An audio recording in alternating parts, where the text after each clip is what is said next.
never smile. Dream big, never smile. Dream big, never smile. Even with your back against the wall. Dream big, never smile. No ain't no time for go start. Dream big, never smile. Stand up, we have to stand tall. Dream big, never smile. Jah love will conquer it all. Blessed love to stop the bleeding, but here I am to tell the meaning of dream big and never small. Out of the box, conquer them all. Educate your mind, but beware of the book.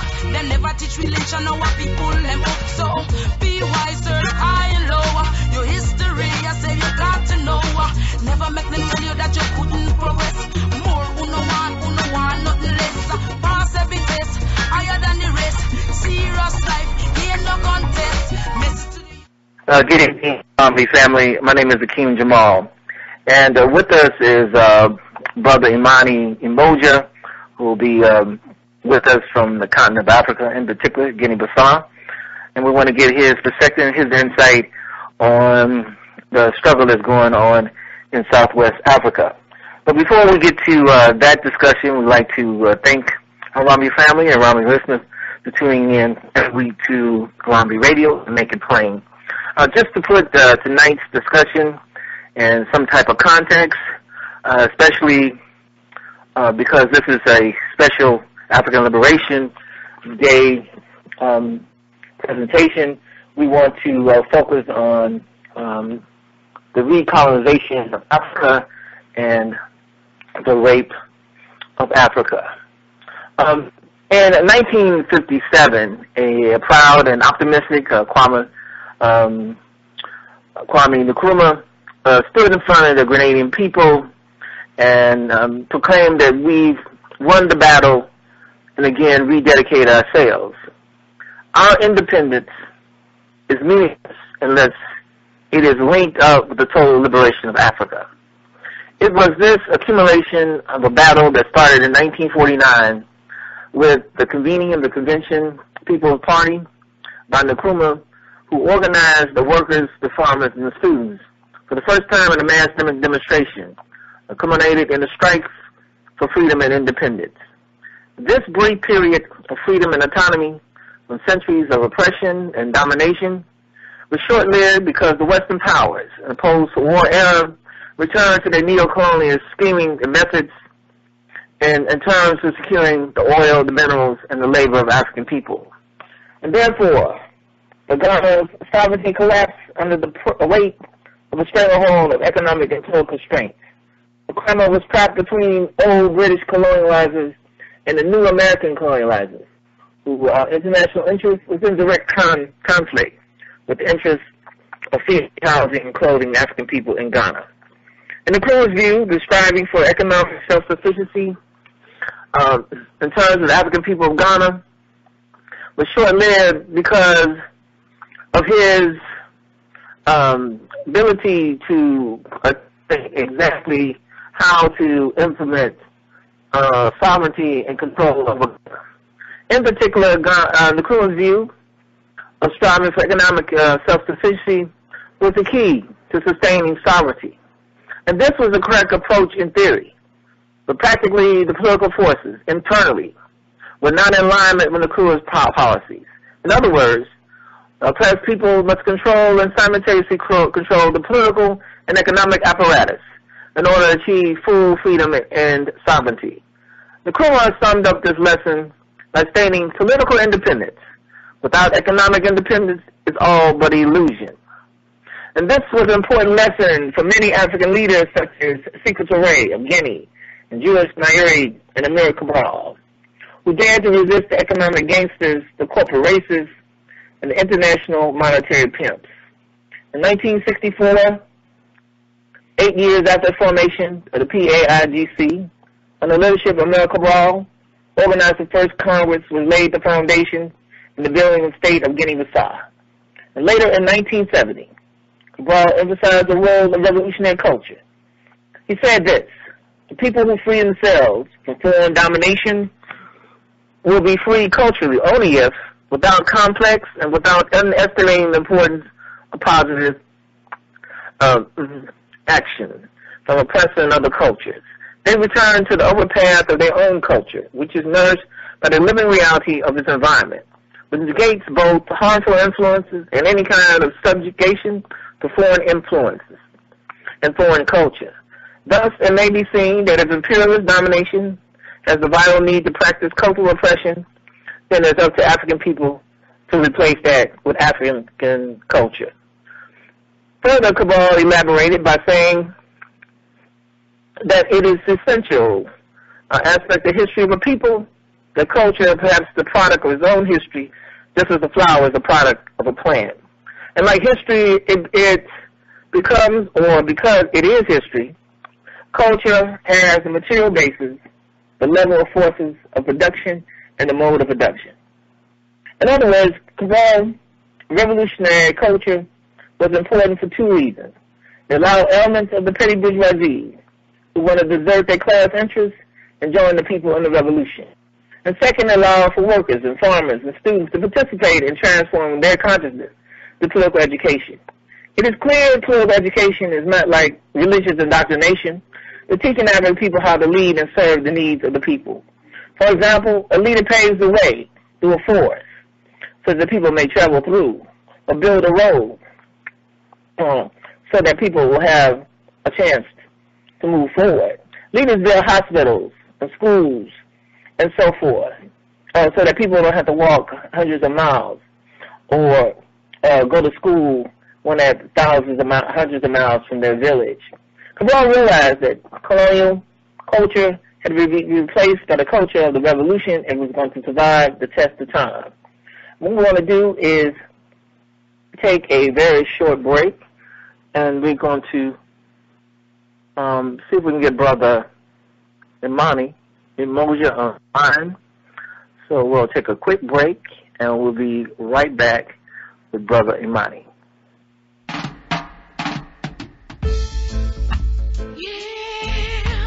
It's true to nothing but the truth. Yeah. Oh. Run, run, run. Revolution a come. Run, run, run. Revolution a come. Some of them want socialism. Some of them want capitalism. Some of them want communism. They all want all kind of ism. Run, run, run. Revolution a come. Run, run, run. Revolution a come. The press must free, so we all can see your wrongdoings and your brutality. Run, run, run. Revolution will come.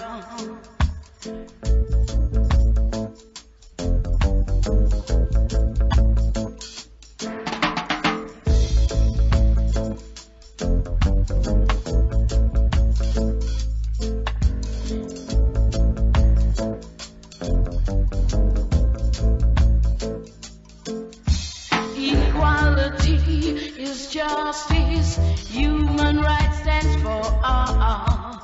If we fight Babylon, kingdom will fall. Run, run, run, revolution will come.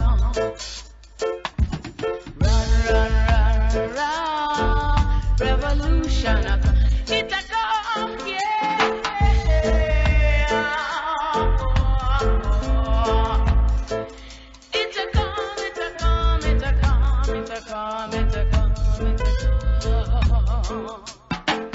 It's coming on the way, it's coming every day, it's getting nearer and nearer.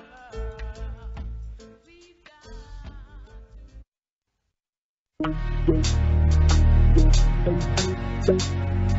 This one goes out for the youths, you know. Bigger things, greater things. Dream big, never small. Dream big, never small. Dream big, never small. Even with your back against the wall. Dream big, never small. No ain't no time to go start. Dream big, never small. Stand up, we have to stand tall. Dream big, never small. Turn up, we conquer it all. Blessed love to stop the bleeding, but here I am to tell the meaning of dream big and never small. Out of the box, conquer them all. Educate your mind, but beware of the book. They never teach religion, how people them up. So be wiser, high and lower. Your history, I say you got to know. Never make them tell you that you couldn't progress. More, who no one, nothing less. Pass every test, higher than the rest. Serious life, ain't no contest. Message to the youth, tell you take back the land. Set up yourself, set up a big plan. Greater things, good life living. Right now, for the youth, me I sing. Dream big, never small. Even with your back against the wall. Dream big, never small. No ain't no time for go start. Dream big, never small. Stand up, we have to stand tall. Dream big, never small. Turn up, we conquer it all. Dreams to reality, that's what we see. One future right for me, young bikini. Every night I pray for the youths, them not to stray. Think you have a little, but no, you have a lot. One job, said it feel all we got. Set your goal, jump on the roller. Right you now, you're in full control. Shoot for the moon and you sit with the stars. Self-respect will get you real far. Straight to the top, no limit, no stop. For the youth, I'm not holding back. Dream big, never small. Even with your back against the wall. Dream big, never small. Turn up, we conquer it all. Turn up, we conquer it all.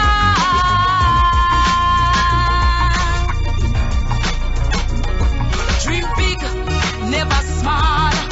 Even with your back against the wall. Dream big, never small. Turn up, we conquer it all. Rise up, my children. This is what I recommend. Positive works and positive thoughts works for upliftment. Now stand up, my people. Must be willing and able. Defending all the youths. Teaching them the truth. Dream big, never small. Even with your back against the wall. Dream big, never small. No ain't no time for go start. Dream big, never small. Stand up, you have to stand tall. Dream big, never small. Turn up, we conquer it all. Turn up, we conquer it all. Big, dream big. Blessed love to stop the bleeding, but here I am to tell the meaning of dream big and never small. Out of the box, conquer them all. Educate your mind, but beware of the book. Never teach you religion, how people them up. So be wiser, high and lower. Your history, I said you got to know. Dream big, never small. Even with your back against the wall. Dream big, never small. No ain't no time to go start. Dream big. Good evening, Harambee family. My name is Akeem Jamal, and with us tonight, directly from the continent of Africa, in particular Guinea-Bissau, we have brother Imani Umoja with us. He's with the All African People's Revolutionary Party, and we're going to get this discussion started. We're going to go right into the heart of this discussion. As I mentioned earlier, we talked about the importance of African leaders, in particular Sekou Touré, Julius Nyerere, Nkrumah, and Amilcar Cabral. Brother Imani, I want to start the discussion by saying how important was those African leaders, and in particular Cabral, to the African struggle on the continent, and in particular to Guinea-Bissau? Okay, first of all, I want to say thank you so very much for this opportunity to exchange ideas with you, Brother Akeem, and with the comrades who are in the listening audience. Absolutely. In response to your question, Amilcar Cabral, Ahmed Sekou Touré, Sajifo Kwame Nkrumah, and others like Walamo Julius Nyerere, Gamal Nasser, these comrades are references to us as examples of what we call the revolutionary African personality. If racism tries to make us feel inferior, these are comrades who give us examples that we Africans are equal and we need to project our own personality based upon our own cultural values, which are based upon our own principles, which come from our history. Secondly, these comrades whose names you mentioned are eternal because they not only did leave behind ideas that are still living, they left behind organizations. Without organization, we can never have unity. But the type of organization that these comrades left behind are what we call mass organizations. If you look throughout the world, you see organizations in different parts of the world, different continents. But it's Africa that gave us the concept of mass organization, and particularly those names that you mentioned. Because Sajifo Kwame Nkrumah, after the 5th Pan-Africanist Congress, when he returned to Ghana, he worked with a movement called the UGGC, United Gold Coast Convention. It was more of an elitist-led organization. Realizing the importance of mass organization, he started the Convention People's Party, the CPP. This party is still, after suffering a coup d'etat in 1966 and jailing, imprisonment, and killing of some of its leaders, it still exists today. Ahmed Sekou Touré founded the Democratic Party of Guinea of the Revolutionary Democratic African, the African Democratic Revolution, PDG, RDA. This party is still around today. In Guinea-Bissau, Amilcar Cabral started the African Party of Independence in 1956.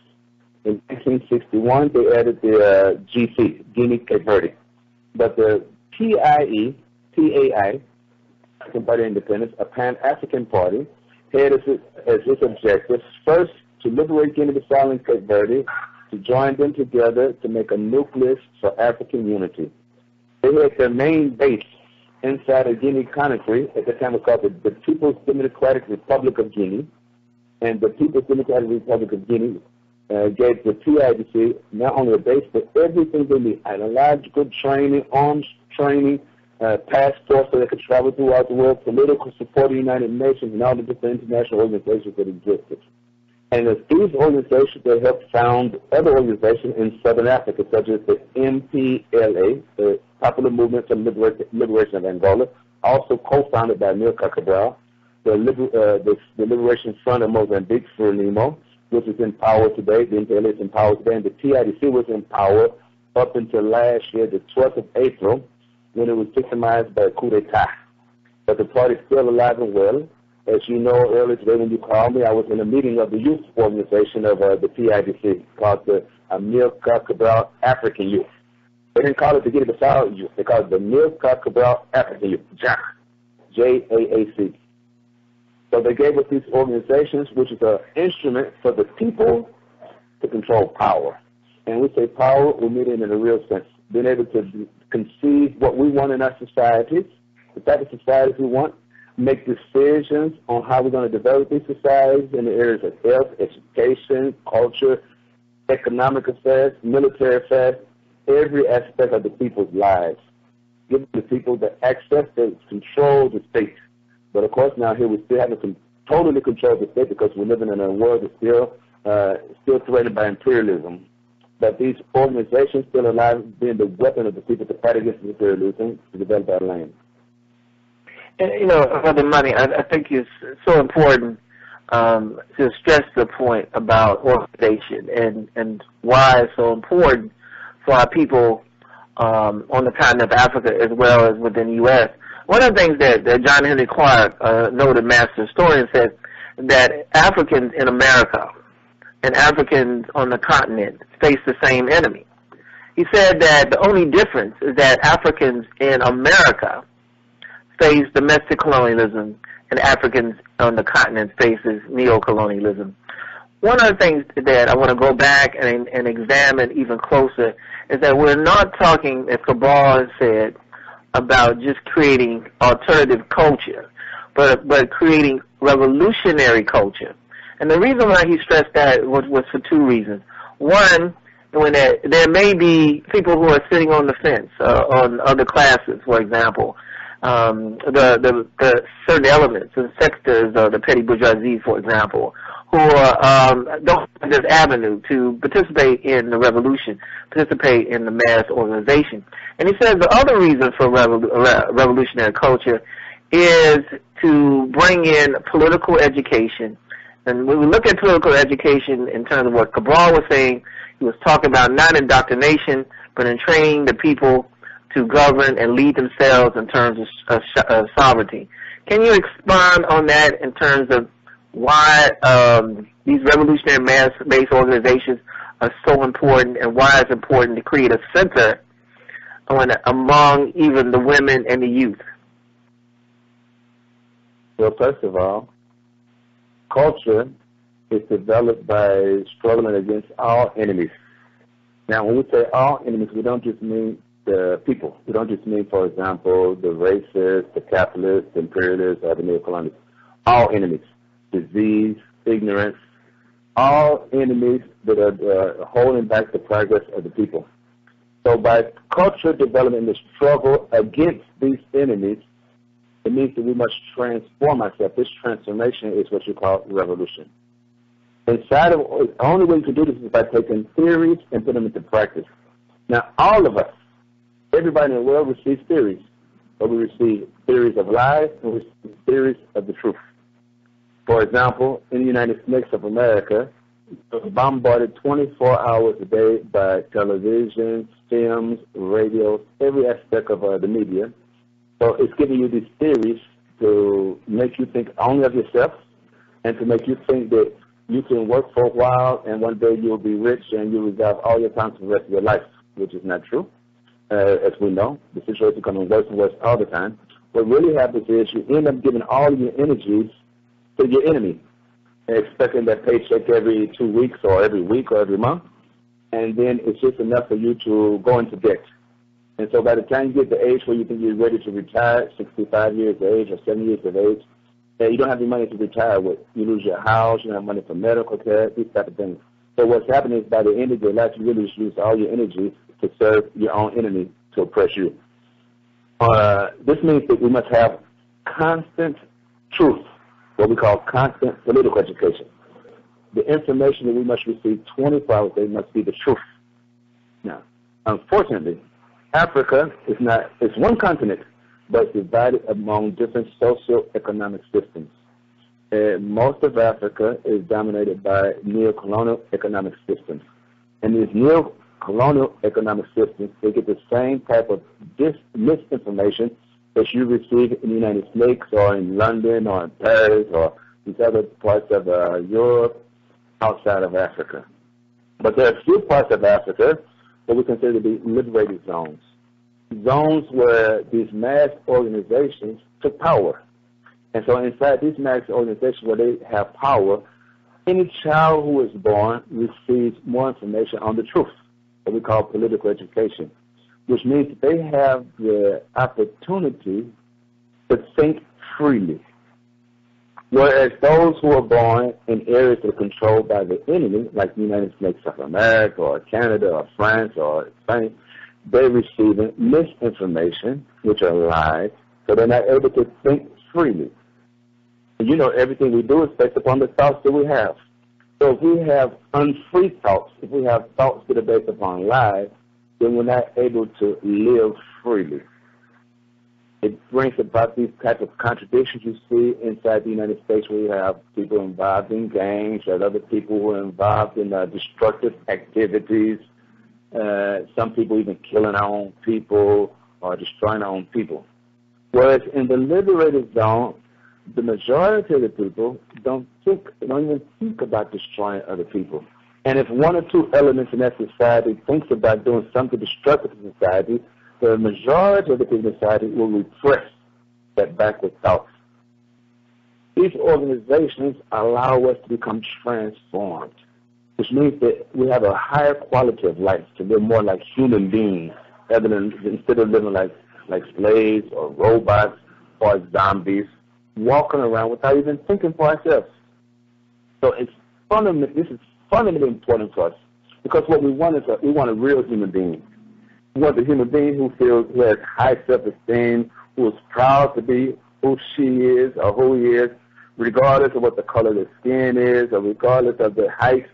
This is the type of society we want, where people don't oppress each other, where we have real love for each other, where we really genuinely feel good. I feel good to see a king progress.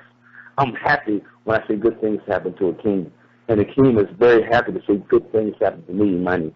This is the type of society we want to, where we have more solidarity among ourselves, where we spend our energies on developing society for the human beings, instead of trying to develop things in the society like big buildings or big cars or airplanes or different mechanical instruments for our own individual purpose.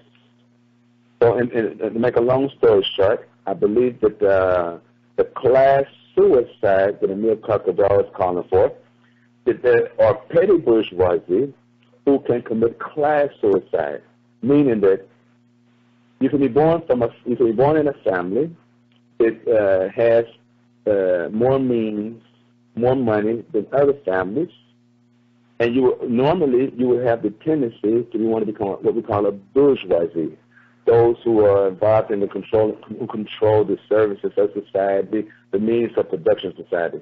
That's the natural tendency of the petty bourgeoisie. And just to give an example, where you are living in California, most of the people who live in the urban areas of California, like Los Angeles or San Francisco or Oakland or San Diego, what they're trying to train them to do is to go to schools to get skills, thinking that when they get the skills, after they graduate, they'll make a lot of money and be happy.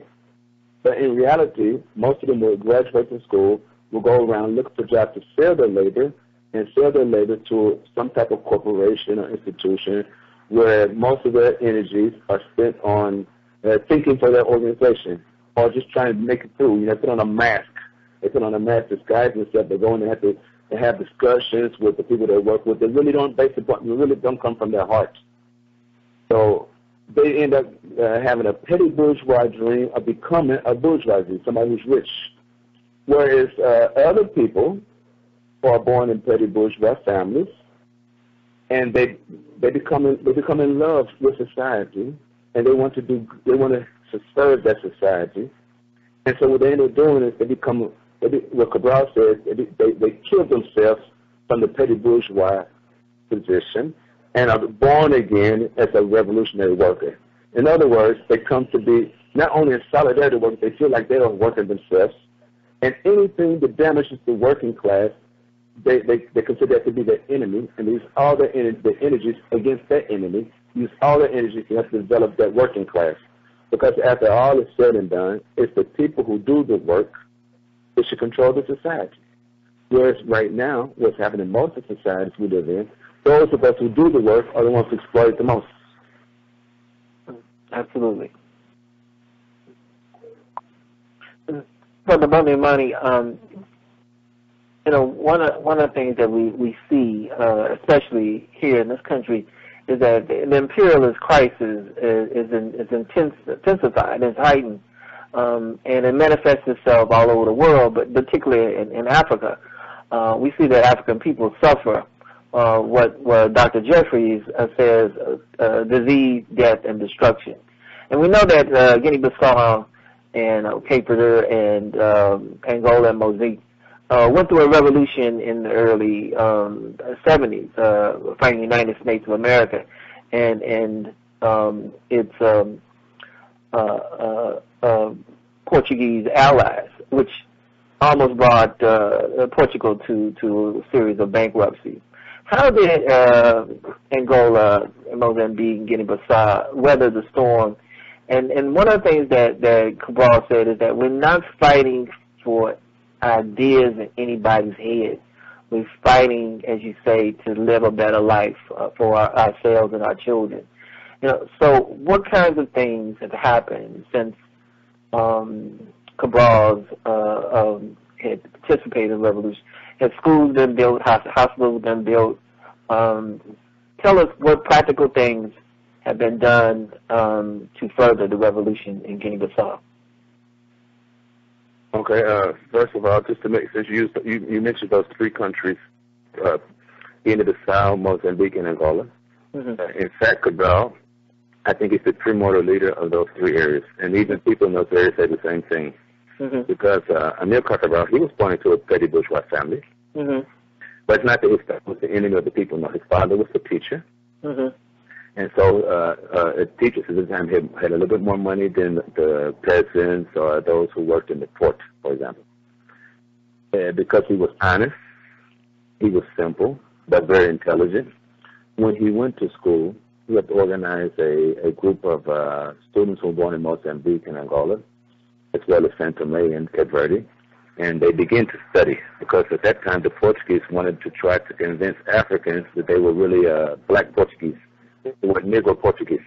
But it's not just in the Portuguese colonies, even in the French colonies. In the French colonies, even tried to go even further, not only make them believe that they were black French, they call them Noir, Francis Noir, but to make them believe that their ancestors came from France, to call them Gauls. Same thing in the English colonies as well. Same thing in the United States too. They try to make us think that the history goes back to slavery. It doesn't go back to Africa. Or if it does go back to Africa, that Africa was inferior and that we were uncivilized, so we should be glad that we were brought to America to be slaves. But Cabral, being honest, he became, as he studied more, he came to realize that he had to return to the source, go back to the simple people in the villages.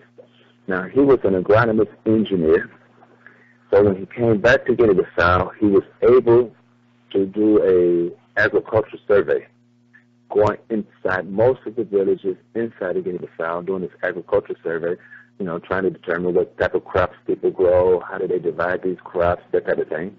But he used it also as a sociological survey to see how the people live, what kind of social structures do they have. For example, in Guinea-Bissau, we have some ethnic groups that have vertical structures, where you have a kind of feudal type society, where you have a ruler who sits on top of another ruler. But other societies, we have the horizontal structures, where everybody's equal. There's no such thing as a ruler sitting on top of another ruler. And so by making that survey, it gave proper information on how to organize the mass of the people. He knew that the first thing with those who had the horizontal structures, because the vertical structures were really exploited by the Portuguese colonists. So the second thing that he was able to do, he says that people don't fight for ideas in somebody's head.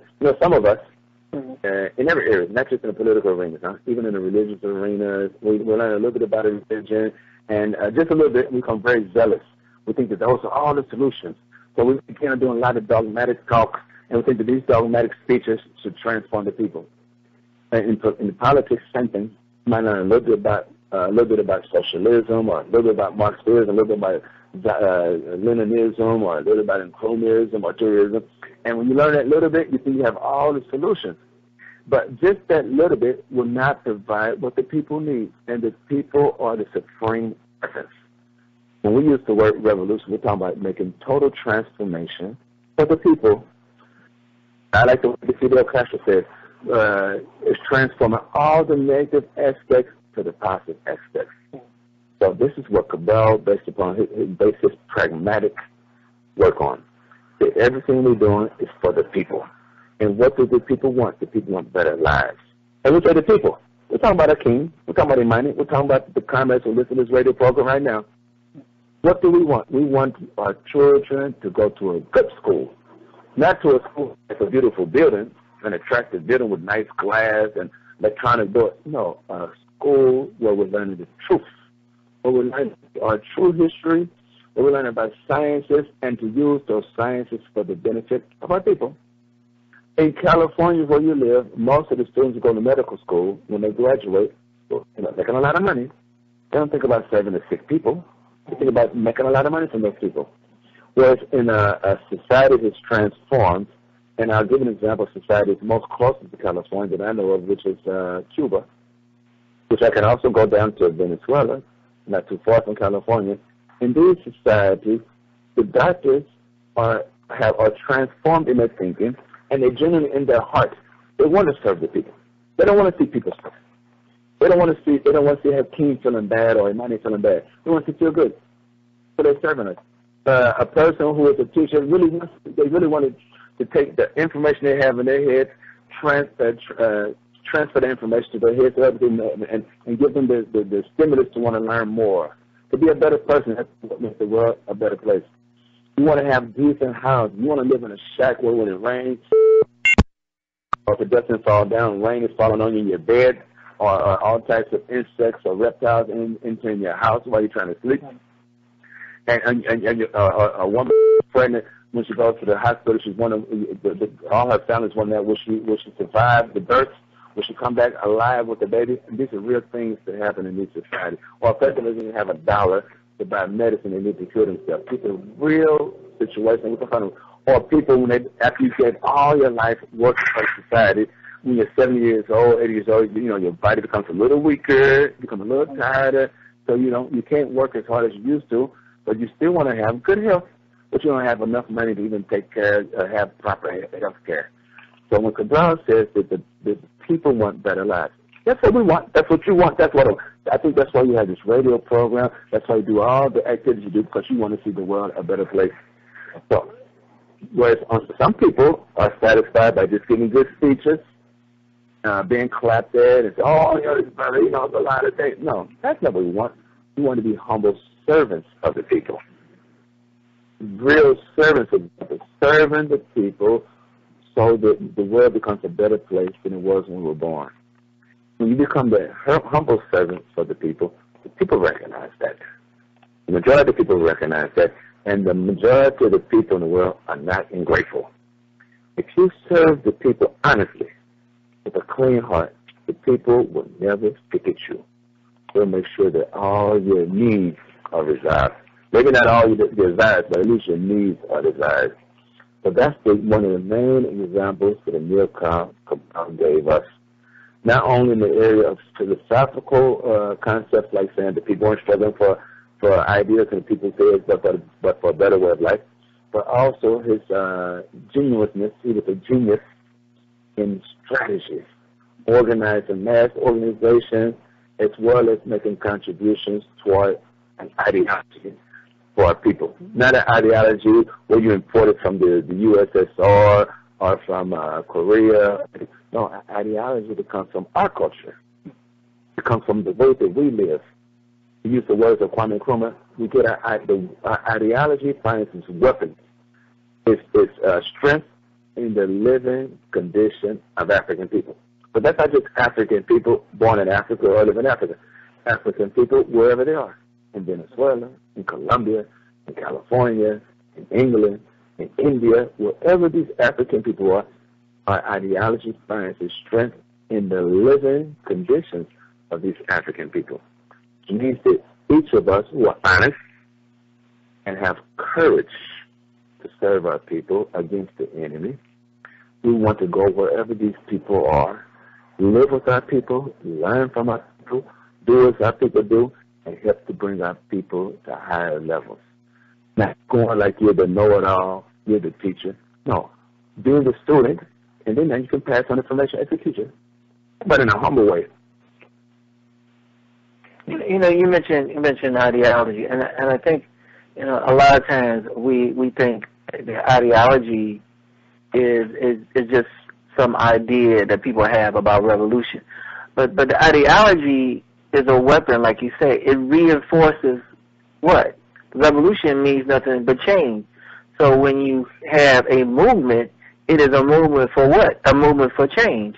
So I said that to say that so many times if you are absent of ideology, a revolutionary ideology, what happens is that your enemy begins to define revolution for you and define your struggle for you within the context or the framework of some foreign or alien point of view.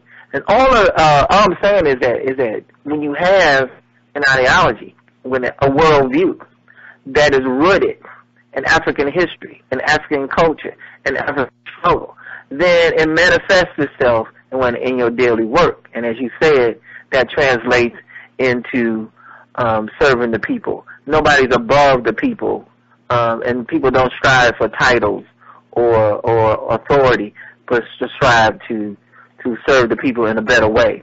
And I think if you look at our history here in this country, the closest thing that even claimed to come to that revolutionary formation is the League of Revolutionary Black Workers in the Black Panther Party.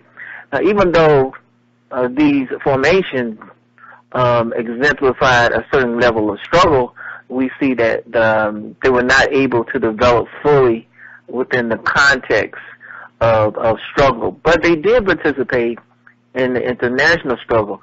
I wanna make this segue and talk about, what are some of the practical things that came out of this 40-year struggle, and then we want to get into what is currently going on in Guinea-Bissau right now. Okay. First of all, I want to say that it's a fact that Brother Akeem spent time out of his life, time he could spend with his family, or time he could spend trying to make money for himself. He takes time out of his sacrifices, time for his life, to help inform our people. What makes Akeem do that? This is ideological option. Whereas other people who are the antithesis of Akeem, they don't do that. They spend all their energy trying to serve their belly, trying to serve their stomach, trying to make their life, and they never get it. They never get enough. It's an ideological option. People have an ideology. Those who serve themselves have an ideology, and those who serve the people have an ideology. I agree with you when you say that it comes from a study of African history, but not just African history, world history. We can name some names. Mao Zedong was a revolutionary leader of China. He made a lot of ideological.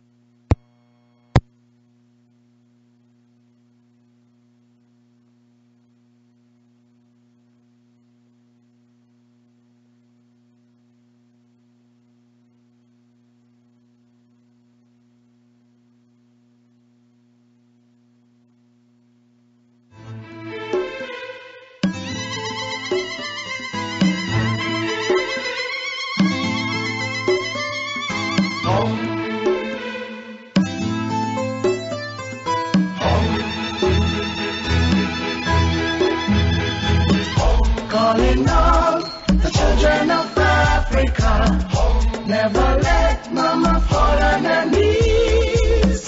Take her hand, lead her to freedom. We must unite the violence to cease. We must fight for equality, stand up for justice, take to the streets. The motherland is weeping. It's time for us to trample the beast. I ain't not sure about the number, but I'm more than one. A million dead from one nation. Yes, poverty, they said it is the perfect land. We destroy the mother creation. Religious division, a serious weapon, and too much denomination. Discrimination, confusion, destruction, total devastation. Calling all the children of Africa, never let mama fall on her knees.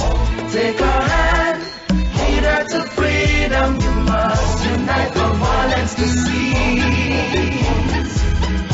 We must fight for equality, stand up for justice, take to the streets. The motherland is weeping. Yes, it's time for us to trample the beast.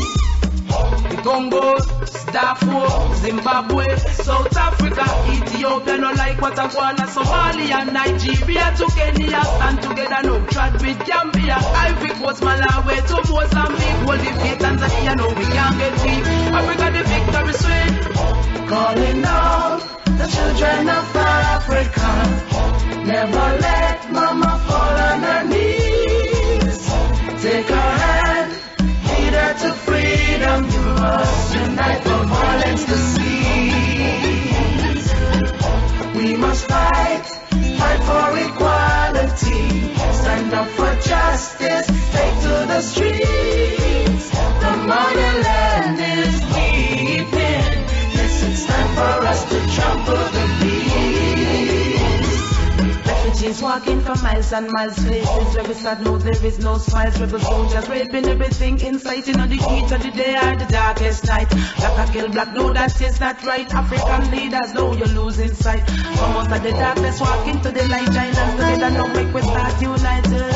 Calling all the children of Africa, never let mama fall on her knees. Take her hand, lead her to freedom. You must unite for violence to cease. We must fight for equality, stand up for justice, take to the streets. The motherland is weeping. Yes, it's time for us to trample the beast.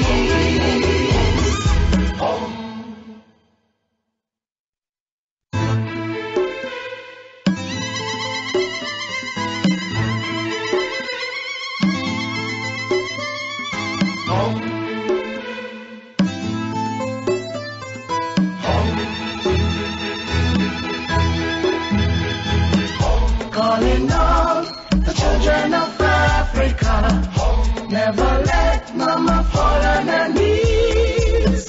Take her hand, lead her to freedom. You must unite for violence to cease.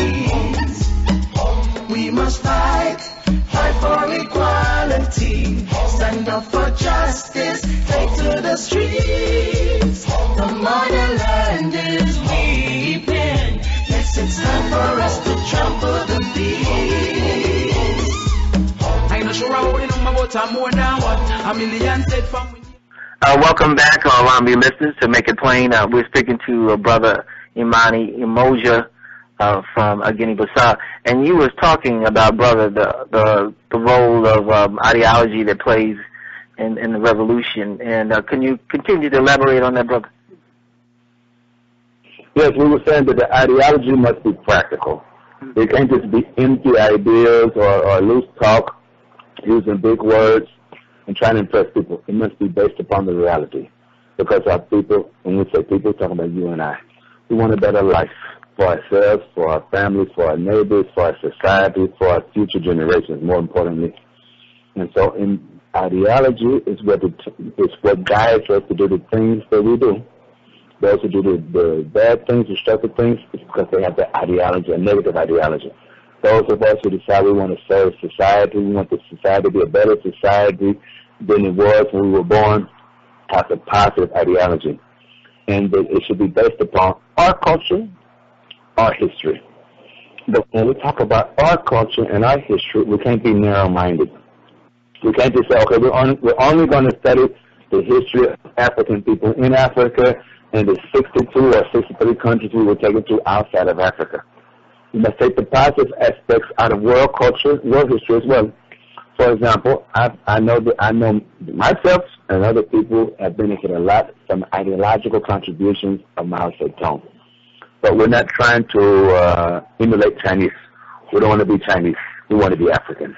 I've learned a lot from revolutions in Latin America, like Simon Bolivar, Jose Marti, Sucre, and others. But we're not trying to be Latino-Americanos either. We want to take the positive aspects out of the ideological contributions they make, because we're looking for the truth. And the truth is universal, just like mathematics is universal, biology, chemistry is universal. But now, when we talk about culture, we also talk about particular uses or norms and customs as well. So we use these now to help organize our people properly. So first of all, we have to be students. It should be constant. For example, can you imagine if Harambee radio was 24 hours a day and it was on public radios everywhere African people go in the world, we could just turn on the radio and listen to Harambee radio? We would have a different society because we're in the truth. It's not a radio station controlled by corporate interests, by the capitalist interests. There's only interests that they don't want us to think. They just want us to be consumers, buy from them so they can make a lot of money. They don't care if we die in the process, if we're killed in the process, they don't care. Or if our skin gets damaged or our brain gets damaged, they don't care. They just want to make money. Whereas a radio station like Harambee radio wants us to develop ourselves to make the world a better place. This is what we want, constant. Can you imagine if the type of information you get on Harambee radio station was in the school curriculum everywhere we were in the world? What type of society we have? We have a society where we have doctors who live to be doctors, to serve patients. Teachers who live to teach, to give the truth. So we wouldn't have any unemployment. We wouldn't have these malformed societies that we have right now, particularly in the capitalist countries. Ideology is the main weapon of the oppressed. But even when all the people in the world leave oppression, when there's no more exploitation of man and woman by man and woman, we will still continue to develop ideology. If we have ideology based upon the truth controlled by us, and we have organizations, the people-public organizations, all of our problems will be resolved. We will have the professional technological education, so that we have the doctors, the scientists, to serve society instead of serving the interests of a few people. This is what we're struggling for. It's based upon ideology, which the enemy understands also. That's why the enemy constantly uses ideology. So they try to make a king feel that, oh, you're wasting your time, wasting all your time on this radio station, you do more things for yourself. Or try to make your money become demoralized. Oh, why should I spend my time working for these people? These people will be ungrateful to me. I should do more things for myself. It's an ideological war. And the enemy understands it I think the enemy might understand it better than a lot of us. Which is why they use all the instruments they use. They're pumping billions of dollars a year into ideological education, miseducation, and it has an impact. Why is it the most of our people still in the organization? Ideological question. A lot of our people just don't even know. You mentioned the Black Panther Party and the International Workers League. These organizations made tremendous contributions to our people's development. They attacked them left and right, but particularly ideologically. Of course, they planted spies in these organizations, infiltrated spies in these organizations to try to bring about dissension, demoralize the people. Of course, they did these things, but we must praise these organizations for the positive contribution they made. At the same time, since they're all organizations, we have to analyze them to find out what are the strengths of these organizations and the weaknesses of these organizations. One of the weaknesses we might find is that these organizations didn't really have time to properly implant themselves in our societies.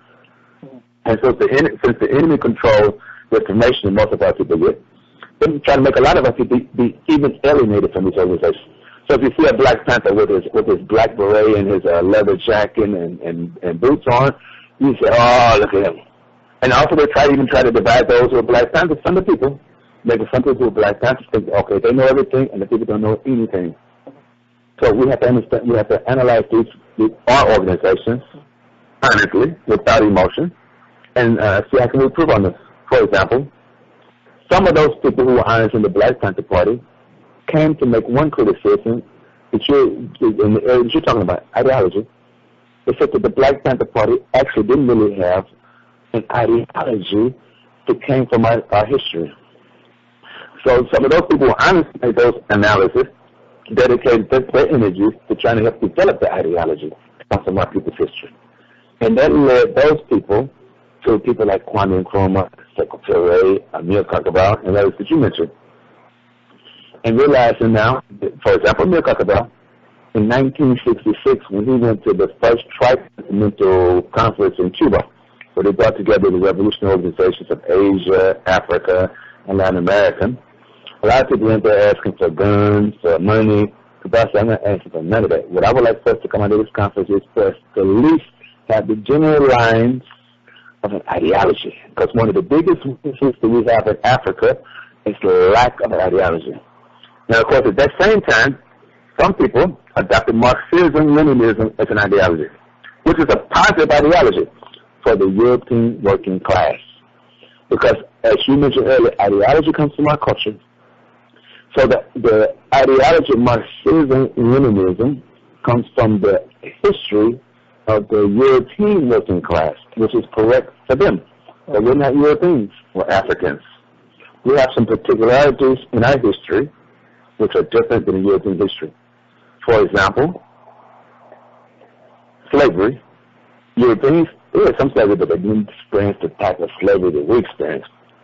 Taken out of Europe to many countries in the world to work for other people like Asians or Africans. They didn't have those stuff.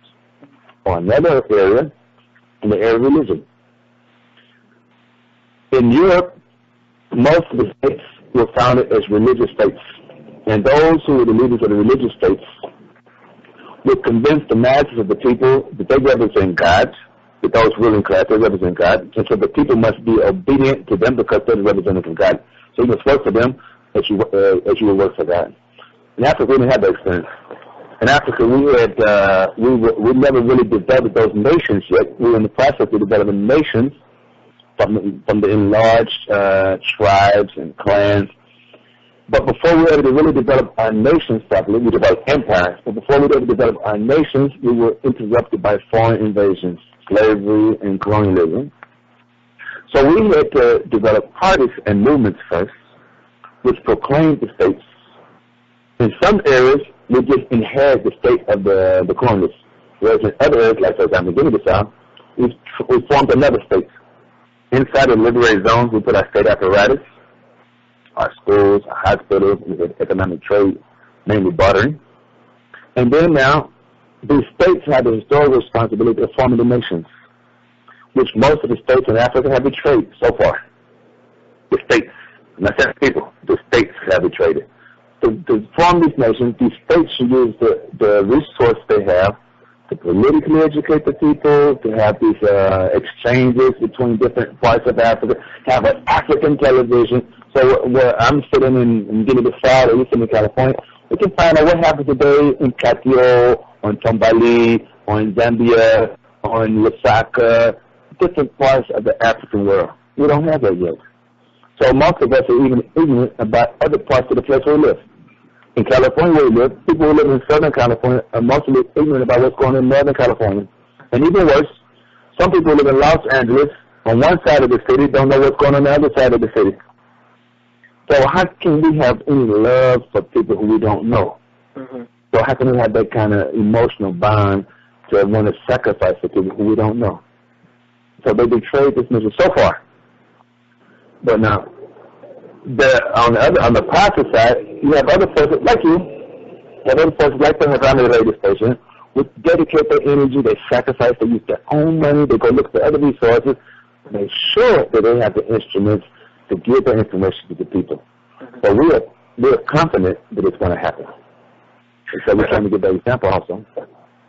Brother, let me ask you this. You know, you mentioned, most people don't know about what's going on, on the other side of town or within their city or state for that matter. African people, as Dr. Clark said, has always been searching for this reconnection with Africa. In fact, he said it never went away. It never left. And no matter how much the propaganda that Africa don't care about what's going on in Africa is a conception, a misnomer. But what I want to ask you, Lynette, is that on this side of that equation, you see that outside critics, they lambaste African governments for being corrupt, and at the same time, Western governments bribe those government officials and push a drug agenda on the masses of people. We want to know what is the other side of that story? What is the truth that goes on? Because everybody, when that's not doing drugs, everybody's not corrupt. In particular, what is going on in Guinea-Bissau, in light of the fact that there have been several coups to destabilize the foundation of the government that Cabral tried to put in place in those liberation zones. What is going on now in terms of that particular struggle?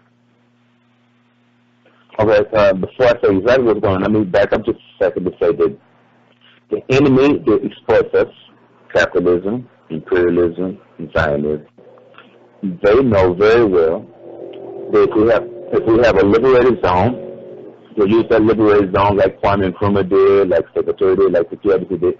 They use the liberated zone to bring in people from other areas that are not liberated, give them all the resources they need materially and immaterially to go liberate their zones.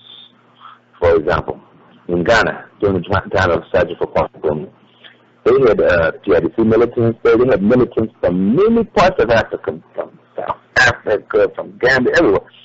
And they were giving these people, they were in a place to live, getting passports, ideological training, military training, and also with Ghana embassies inside of those areas where Ghana has embassies. They would make contacts with the progressive people in that area to help give them political education, to help them transform their society from a colonial situation or a neo-colonial situation to liberal situation, which is why the enemy knows they have to get rid of the liberated zones. Before I get to Guinea-Bissau, let's go to Libya. Libya was a liberated zone. It was giving resources to many parts of Africa as well as outside of Africa. So what they did, they invaded Libya. And they're still fighting in Libya. In Guinea-Bissau, when Guinea-Bissau fought its 11-year armed struggle against, when we say Portuguese colonialism, it should be clear to the comrades who are listening, it's not just Portuguese. Portugal, ever since 1775, was really a semi-colony of England. After the Second World Imperialist War, which is called World War II, England became a semi-colony of the United States of America. So when the PAIGC, the African Party of Independence of Guinea and Cape Verde, was fighting against what we call Portuguese colonialism, it was really fighting the NATO forces, the North Atlantic Treaty Organization, which is the West European capitalist countries linked up with Canada and the United States of America, where they joined their armed forces. So when bombs were being dropped into the South, you had napalm from the United States, you had machine guns from France, you had hand grenades from West Germany. In one word, you had weapons from most of the Western European capitalist countries and Canada and the United States of America. So we're fighting again. Now, once we won that war in Guinea-Bissau, we gave basis not only to other organizations in Africa, but as well as outside of Africa. For example, the Palestinians gave them a base, gave them an agricultural project to raise money to continue their struggle against the Zionist illegal state of Israel. We gave support to Frontland, the front for Timor-Leste in Asia. We gave basis to Polisario, fighting for the liberation of Western Sahara, the last colony in Africa. So it's clear from the imperialists they have to wipe out the liberated zone. The liberated zones are extremely important for us. It's a criminal mention. That's where we use to do the basis for your propaganda, for your military training, your ideological training, etc.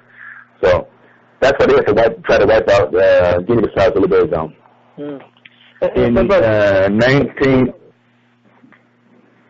I'm sorry? Go ahead. I'm sorry? Go ahead. Did you say what way?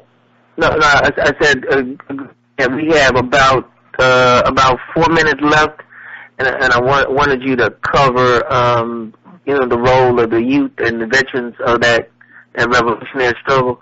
We got about exactly 4 minutes left.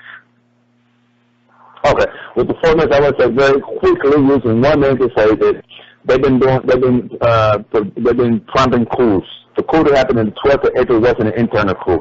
It was a coup that came from outside of the South, from the collective imperialist forces that used the neo-colonial countries in West Africa, particularly the leadership of Nigeria, Cote d'Ivoire, which is called the Ivory Coast, Burkina Faso, and Senegal. Because these countries never had a revolution, other than the few years that Thomas Sankara was struggling to bring about a revolution in Burkina Faso. But the rest of these countries never had a revolution. So they used the enemy inside of the military to do a coup against the PAIGC. But fortunately, the PAIGC being a mass organization, we've been able to seriously struggle against this coup. We had mass strikes the last month. We don't have fear. That's what confused them. So the youth, the majority of the population are the youth. And of course, the youth are the motive force of the society. When you called me earlier today, I was in a meeting with the youth wing of the PAIGC, who are using the contacts we have with the schools and the youth over there in the society to struggle. So what they try to do is they try to corrupt these youth with the television, discotheques, or trying to offer them opportunities to go outside against South and they will live a better life.